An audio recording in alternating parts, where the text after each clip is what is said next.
Husam tuntut ketelusan kecurian balak Nenggiri.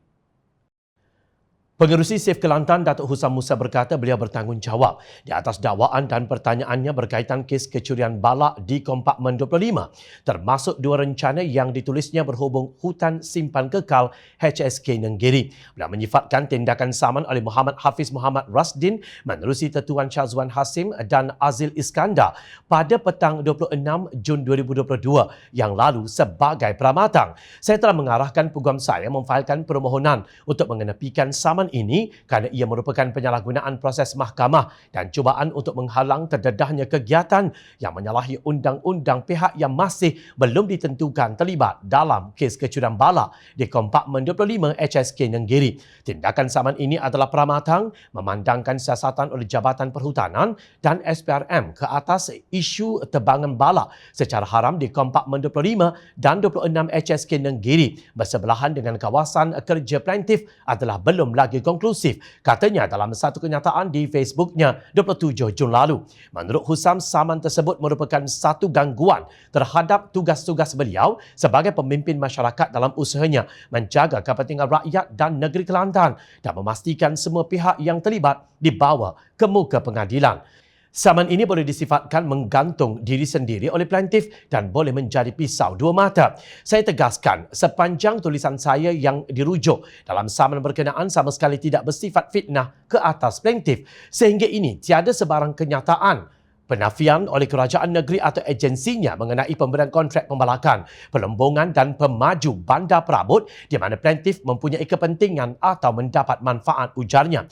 Husam yang juga bendahari Pakatan Harapan Kelantan mengingatkan bahawa adalah menjadi amalan dalam sistem demokrasi berparlimen atau Dewan Undangan Negeri untuk pihak-pihak yang berkaitan dengan tanggungjawab awam memberikan maklum balas atas pertanyaan, kritikan dan urusan yang berkaitan dengan kepentingan awam. Maklum balas terhadap sesuatu isu yang dibangkitkan membolehkan urusan kepentingan awam tidak diabai, diselewengkan atau tidak menepati kepentingan awam secara umum. Dengan itu juga pertikaian awam dapat dielakkan, tegasnya. Pada hari yang sama, Husam menulis surat kepada Timbalan Pendakwa Raya Negeri Kelantan DPP, Pendakwa Raya Jabatan Perhutanan Negeri Semenanjung Malaysia dan Ketua Pengarah Suruhanjaya Pencegahan Rasuah Malaysia berhubung kemajuan siasatan kecurian balak di HSK Nenggiri. Dalam suratnya, Husam melahirkan keraguan terhadap keseluruhan proses siasatan yang dijalankan oleh Jabatan Perhutanan Negeri Kelantan dan berharap kes tersebut dipantau secara harian oleh pihak DPP. Kami merasa amat was-was terhadap siasatan yang dijalankan kerana beberapa pendekatan siasatan yang dijalankan tidak menjurus kepada tangkapan orang yang disyaki. Rata-rata maklum kes tersebut telah berlaku di kawasan hutan di mana terdapat dua syarikat pembalakan yang aktif menjalankan kerja-kerja pembalakan. Lazimnya dalam sesuatu siasatan sekiranya pegawai penyiasat tidak menemui atau dapat menangkap orang yang disyaki ketika jenayah dilakukan, maka pihak yang berhampiran dengan tempat kejadian akan ditangkap sebagaimana peruntukan di bawah KAJ Seksyen 117 untuk membantu siasatan. Namun perkara ini tidak dilakukan oleh pegawai penyiasat JPNK dakwa Husam. Menurut beliau, sepatutnya kontraktor pembalakan yang ada berhampiran dengan tempat kejadian ditangkap dan diremang bagi membantu siasatan secara lebih profesional dan menyeluruh. Beliau juga mendakwa tidak ada tindakan diambil terhadap ranger hutan dan pengawas hutan yang ditugaskan di kawasan kejadian atas kemungkinan mereka bersubahat dengan pelaku kes. Kata Husam, dalam keadaan biasa sepatutnya mereka ditahan tugas supaya tidak mengganggu atau merosakkan proses siasatan.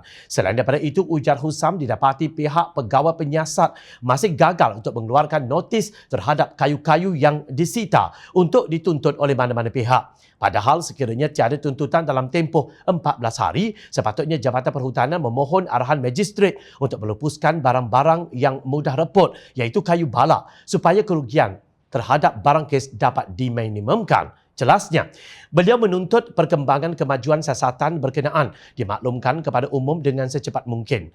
Jom China melihat pertikaian Husam dengan pihak yang berkuasa dalam pengurusan hutan di Kelantan meluncur daripada sekadar persoalan kepada pertuduhan.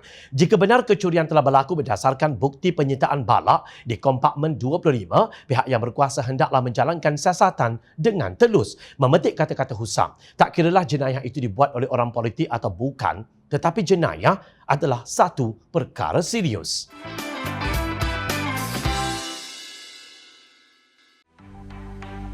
mencari maklumat dan berita politik yang bebas, kupasan yang tepat, panas. Dapatkannya secara eksklusif hanya di Jom Channel. Komitmen kami, rentasan berita Isnin hingga Jumaat. Berbicara dan isu semasa, kami garapkan secara langsung. Panel-panel berkaliber dan profesional. Interaktif, pandangan anda kami raikan. Jangan lupa bersama kami di setiap hujung minggu dalam edisi khas mingguan. Jom Channel, moving forward, sharing a new experience.